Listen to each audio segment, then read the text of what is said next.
Hello जी, नमस्कार। स्वागत है आपका एनवीरा एजुकेशन यूट्यूब चैनल पर।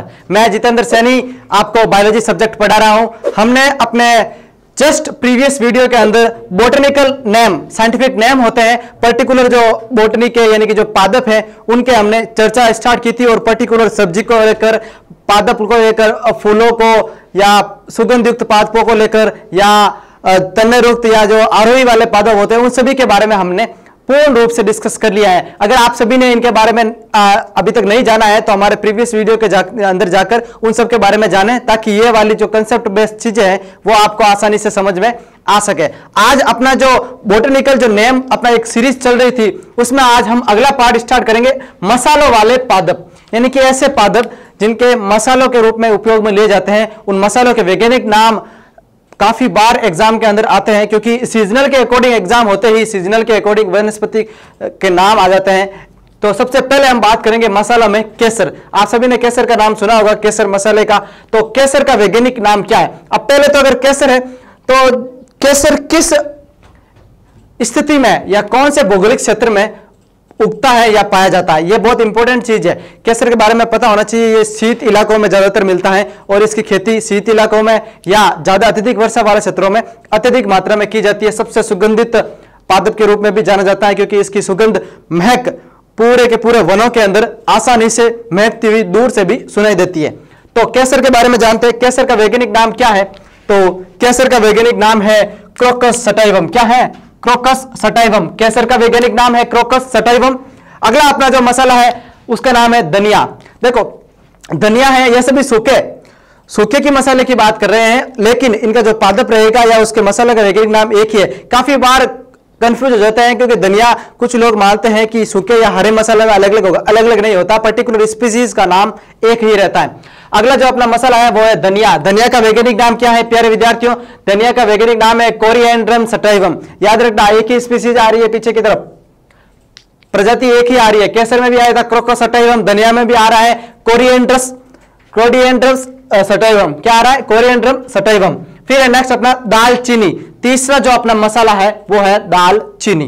दालचीनी जो मसाला होता है मुख्य रूप से वेरम प्रजाति का है। इसका वैज्ञानिक नाम है सिनामोमम वेरम। क्या वैज्ञानिक नाम है? Cinnamomum verum. किसका है? दालचीनी का। याद रखना, दालचीनी वर्ड आ गया है, यह दलहन नहीं है।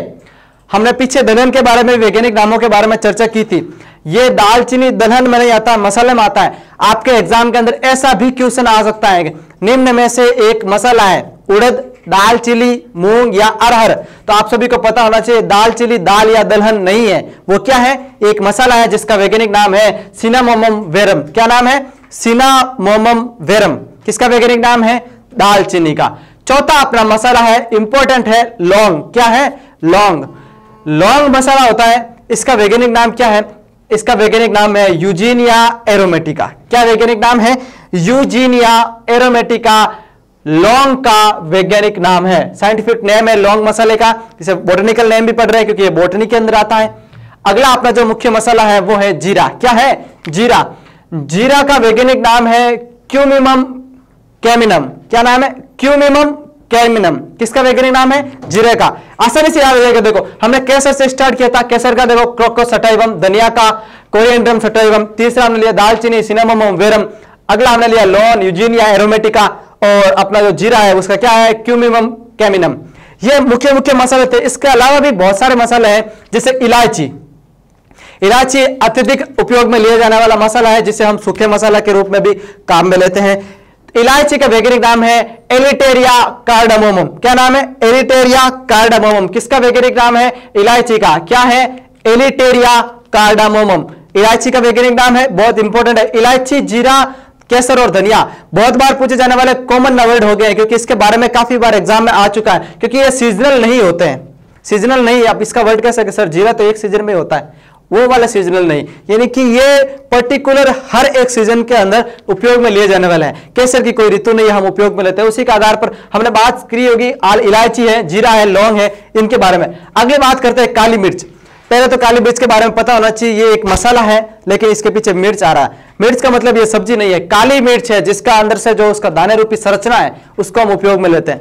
तो काली मिर्च का वैज्ञानिक नाम क्या रहेगा? काली मिर्च का वैज्ञानिक नाम है पाइपर नाइग्रम। और ये आप सभी को याद भी है मेरे ख्याल से, क्योंकि जनरल साइंस का टॉपिक आप पढ़ते हैं, सबसे पहले बोटनिकल नेम स्टार्ट किया जाता है तो 4 नाम मुख्य होते हैं। एक तो मेंढक का अराना टिग्रिना, एक मनुष्य का होमो सैपियंस, एक अपनी काली मिर्च का पाइपरम नाइग्रम, और एक अपने सरसों का ब्रेसिका स्पीसीज ब्रेसिका कंप्रेस्टिक। ये 4 नाम हर एक कंपटीशन लेवल में स्टार्टिंग के बेस पर जब भी वैज्ञानिक नाम के रूप में पढ़ाए जाते हैं तो ये आसानी से बताए जाते हैं। तो आप सभी को काली मिर्च का नाम पता रहेगा, पाइपर नाइग्रम कहा जाता है। क्या कहा जाता है?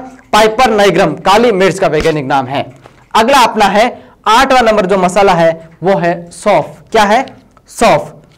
देखिए सौंफ जो मसाला है, सौंफ मसाले का वैज्ञानिक नाम क्या है?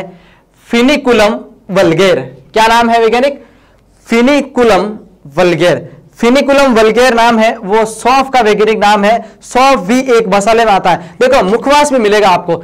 मुखवास में क्या होता है कि मुखवास कहा जाता है कि खाने के पश्चात उपयोग में ली गई सूखे चीजें, उसके अंदर सौंफ को यूज में लिया जाता है। लेकिन सौंफ एक मसाला है, याद रखना। उसके अंदर आपका ऑप्शन देखो, एक तो मिलान करने वाला क्वेश्चन आता है कि निम्न में से मिलान कीजिए, एक आता है निम्न में से कोई एक है और निम्न में से कोई नहीं है।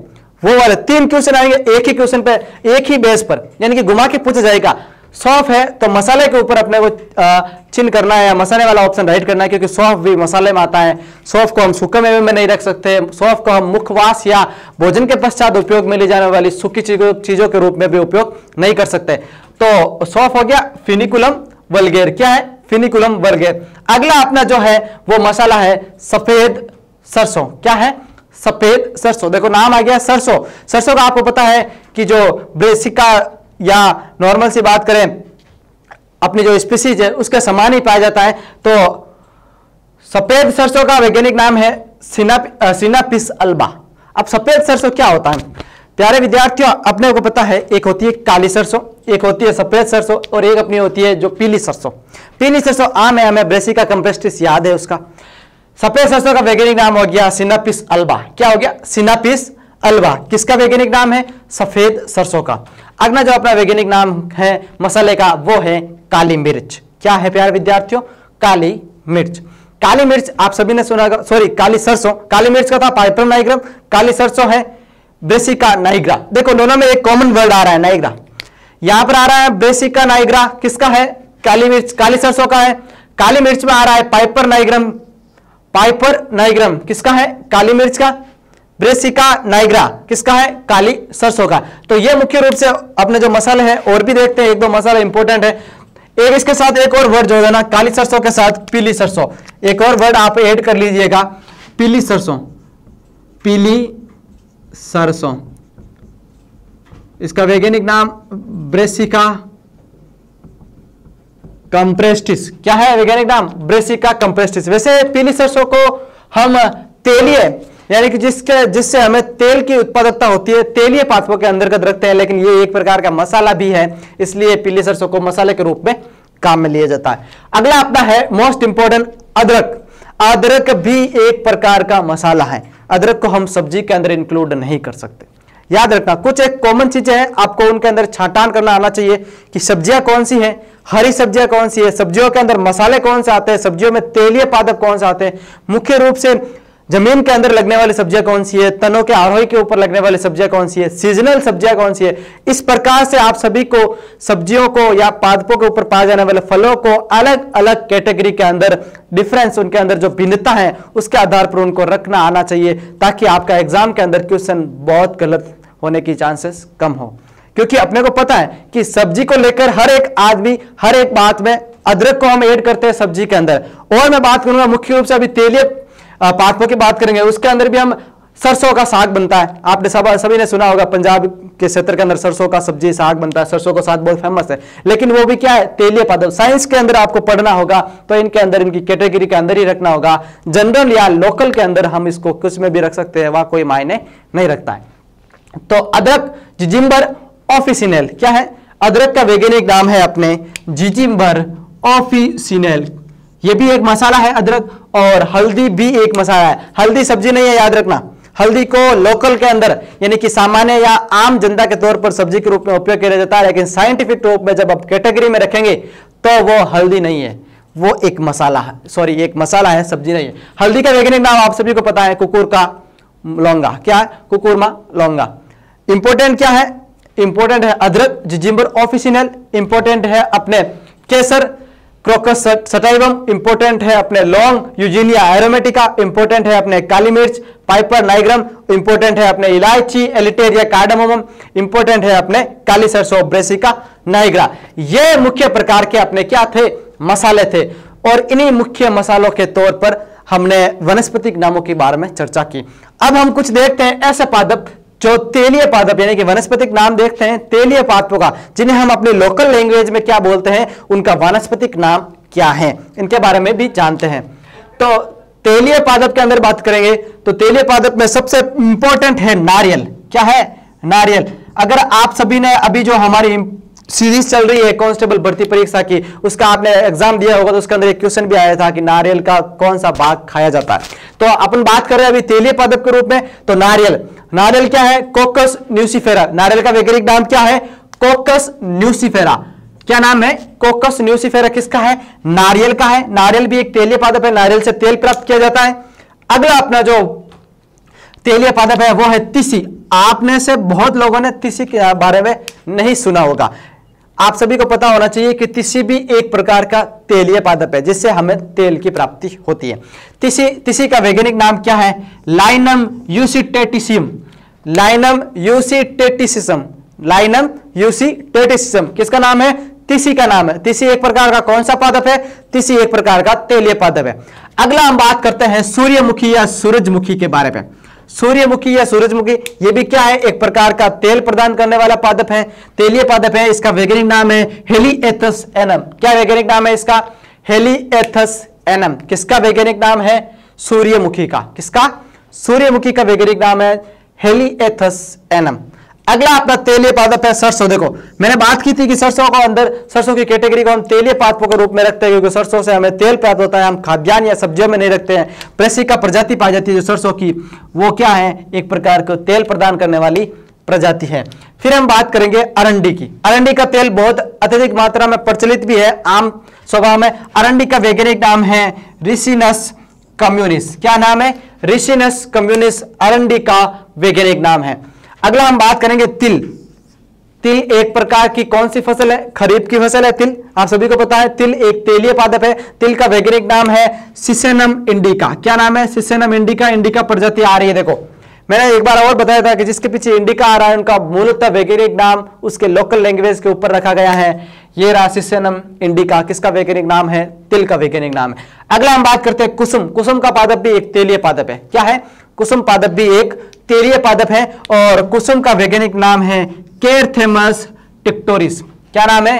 कैरथेमस टिक्टोरिस कुसुम का वैज्ञानिक नाम है। कुसुम भी एक प्रकार का तेलीय पादप है। तो आपके लिए आज आपके लिए मैं एक सवाल देता हूं, इंपॉर्टेंट है, आप उसका ढूंढ कर कमेंट बॉक्स के अंदर जरूर उत्तर दीजिएगा कि हमने जो दलहन पढ़ी है, दलहन के अंदर ऐसी कौन सी दलहन है जिससे उसके नाम के अंदर तो अपने को पता चलता है कि वो दलहन में आती है, लेकिन वो मुख्य रूप से मसालों के अंदर आती है। अगर आपने इस वीडियो को अभी तक पूरा ध्यान लगाकर देखा है तो मैंने ऑप्शन भी बताया था कि नाम में अगर दाल, दाली या दाला कुछ भी आ रहा है तो वो दलहन नहीं हो सकती।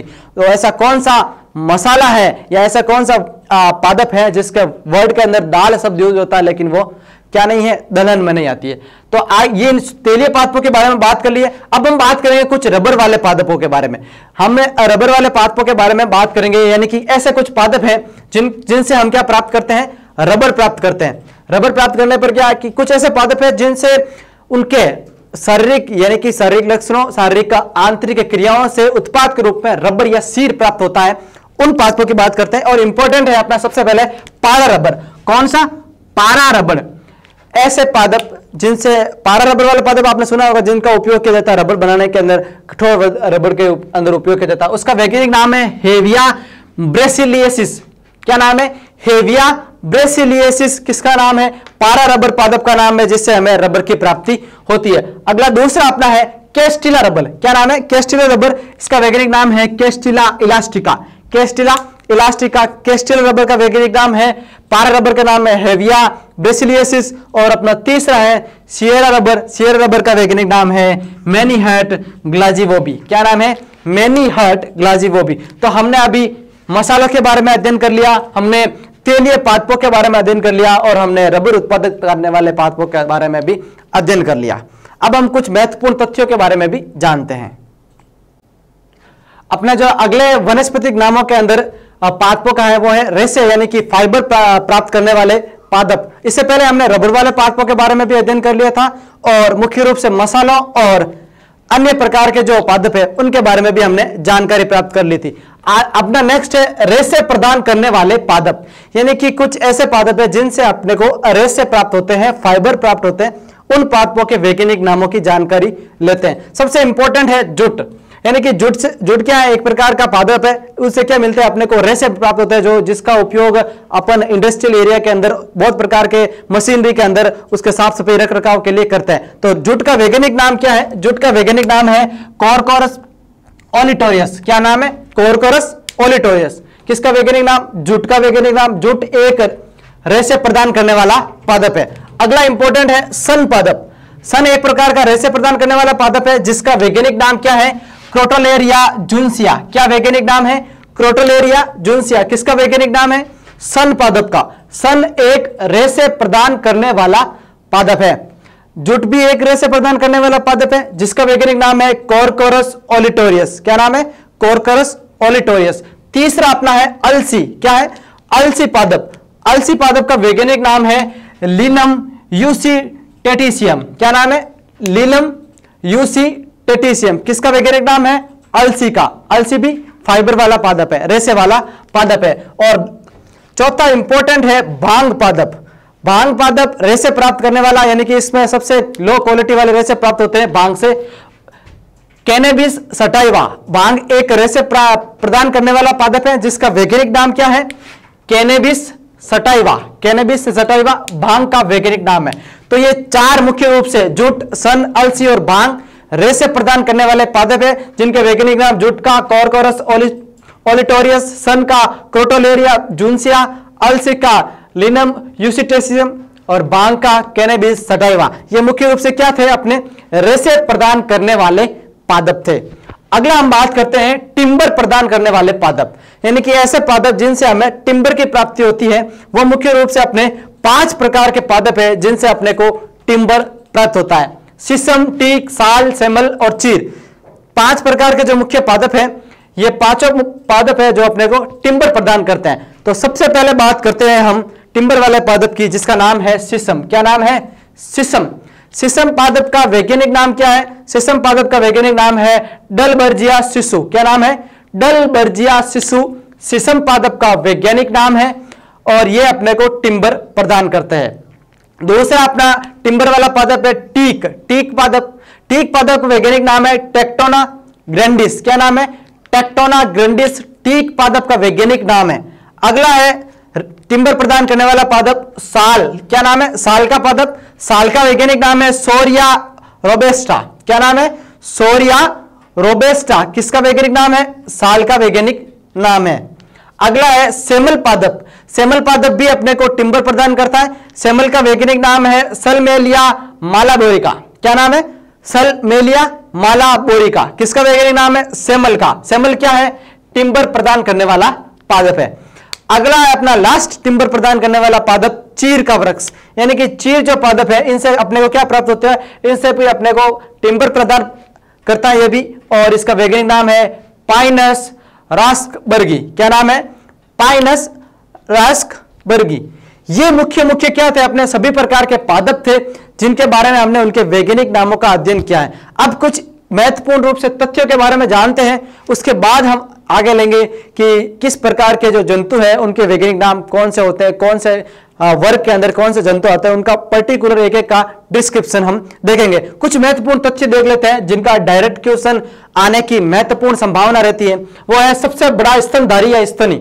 याद रखना, all over the world largest mammalians की बात हो रहा है, यानी कि सबसे बड़ा स्तनधारी। जरूरी नहीं है कि वो कहीं पे भी रह रहा हो, वो पानी में रह रहा हो या आकाश में उड़ रहा हो या जमीन पर रेंग रहा हो, कुछ भी। सबसे बड़ा all over the world individual की बात की जा रही है, तो वो क्या है? नीली व्हेल, यानी कि व्हेल मछली है जो all over the world largest mammalian है, सबसे बड़ी स्तनधारी है, यानी कि इसका शरीर के ऊपर स्तन ग्रंथियां पाई जाती है। दूसरा है सबसे बड़ा स्थलीय स्तनी। अब बात कर ली थी सबसे पहले सबसे बड़ा स्तनधारी की, तो ऑल ओवर दी वर्ल्ड क्या थी, व्हेल मछली थी, लेकिन वो तो क्या थी, जल के अंदर रहती थी। लेकिन यहां पर बात हो रही है स्थलीय जीव की, यानी कि सबसे बड़ा स्थलीय जो स्तनधारी है वो कौन सा है, तो सबसे बड़ा स्थलीय स्तनधारी है वो है अफ्रीकन हाथी। कौन सा है, अफ्रीकन हाथी है जो सबसे बड़ा स्थलीय स्तनधारी है। ठीक है, नेक्स्ट हम लेते हैं सबसे बड़ा जीवित सरीसृप। यहां पर बात हो रही है जीवित सरीसृप की, तो पहले तो बात करते हैं सरीसृप होता क्या है। ऐसे पादप जिन जो अपने शरीर का वक्षीय सतह जमीन की सतह से रेंगकर या रगड़कर चलते हैं, संपर्क में चलते हैं, सरीसृप। रेंगकर चलने वाले हम अपनी आम भाषा के अंदर उन्हें कहते हैं, यानी कि ऐसे पादप जो रेंगकर चलते, ऐसे पादप नहीं, ऐसा जंतु। ठीक है, सबसे बड़ा जीवित सरीसृप की बात की है तो जीवित सरीसृप होगा कौन, टर्टल। टर्टल सबसे बड़ा जीवित रेप्टाइल है, सरीसृप है। अगला है सबसे बड़ा जीवित पक्षी। जीवित पक्षियों की बात कर ली जाए तो पक्षी के अंदर आप सभी को पता है, क्योंकि सेल की भी जब हम बात करते हैं तो शुतुरमुर्ग का अंडा इंडिविजुअल सबसे बड़ी कोशिका, सबसे बड़ी सेल है, तो वही होगा कि शुतुरमुर्ग सबसे बड़ा पक्षी है, उसी की वजह से वो क्या है, एक सबसे बड़ी कोशिका को बनाता है। तो अपने पास क्या हो गया इसका आंसर, शुतुरमुर्ग। क्या आंसर हो गया, शुतुरमुर्ग। किसका आंसर है, सबसे बड़ा जीवित पक्षी की, याद रखना। और शुतुरमुर्ग का जो अंडा होता है वो क्या है, सबसे बड़ी कोशिका है, लार्जेस्ट सेल होती है इसका जो अंडा होता है। ठीक है, लगभग 1.5 किलो के आसपास उसका वजन होता है। फिर है सबसे बड़ा जीवित सर्प, यानी कि जब हम बात कर रहे हैं स्नेक्स की, तो सबसे बड़ा जीवित सर्प कौन सा है, आज के टाइम के अंदर सबसे बड़ा जीवित सर्प है वो है अजगर। क्या है, अजगर। अजगर सबसे बड़ा जीवित सर्प है। फिर बात करते हैं सबसे बड़ा कपी। देखो कपी का मतलब है कि जब सबसे बड़ा बंदरों की श्रेणी की जाति का कपी जाति का सबसे बड़ा कौन सा है, तो वो आपको पता है कि गोरिल्ला सबसे बड़ा कपी है। और सबसे बड़ा उड़नहीन पक्षी, अब बात आ गई है उड़नहीन पक्षी की, यानी कि ऐसा पक्षी जो उड़ नहीं पा रहा और सबसे बड़ा हो। बहुत इंपॉर्टेंट है क्योंकि ये किसी एक देश का क्या है, राष्ट्रीय पक्षी भी है। तो सबसे बड़ा उड़नहीन पक्षी है कीवी। क्या है, कीवी। कीवी किसका राष्ट्रीय पक्षी है, कीवी न्यूजीलैंड का राष्ट्रीय पक्षी है। ठीक है, जो उड़ नहीं पाता है। नेक्स्ट बात करते हैं सबसे बड़ा मोलस्का, यानी कि सबसे बड़ा मोलस्कस की बात की जाए, यानी कि मोलस्का कौन से, मोलस्का जिसके अंदर ऑक्टोपस वगैरह जो जीव उसकी श्रेणी के अंदर आते हैं वो वाला। सबसे बड़ा मोलस्का कौन सा है, दैत्य स्क्विड। क्या नाम है, दैत्य स्क्विड है जो सबसे बड़ा मोलस्कस है अभी तक का जीवित। ठीक है, और सबसे छोटा पक्षी की बात की जाए तो सभी को पता है, आमतौर पर हमें बताया कि हमिंग बर्ड होता है, वो क्या है, सबसे छोटा पक्षी है। हमिंग बर्ड सबसे छोटा पक्षी है। सबसे बड़ा पक्षी की बात की थी हमने, जीवित की बात की थी, शुतुरमुर्ग है। ठीक है, और सबसे प्रारंभिक हेलमिन्थ, मोस्ट इंपोर्टेंट क्वेश्चन है, सबसे इनिशियल प्रारंभिक हेलमिन्थ कौन सा है, वो है प्लेनेरिया। प्लेनेरिया क्या है, आप इसके बारे में डिस्कशन में बताएं, क्योंकि हमने रोगों के बारे में भी जानकारी प्राप्त की थी और प्लेनेरिया का जिक्र हमने अवश्य किया होगा। तो प्लेनेरिया क्या है इसके बारे में आप कमेंट बॉक्स में बताइए। आप इस वीडियो को पूरा देखें, लाइक करें, कमेंट करें, शेयर करें और हमें फेसबुक इंस्टाग्राम पर जाकर फॉलो करें, हमारे सब्सक्रिप्शन करें और जो हमारी सीरीज चले जा रही है कांस्टेबल की, उसमें आप एग्जाम दें, भाग लें। धन्यवाद।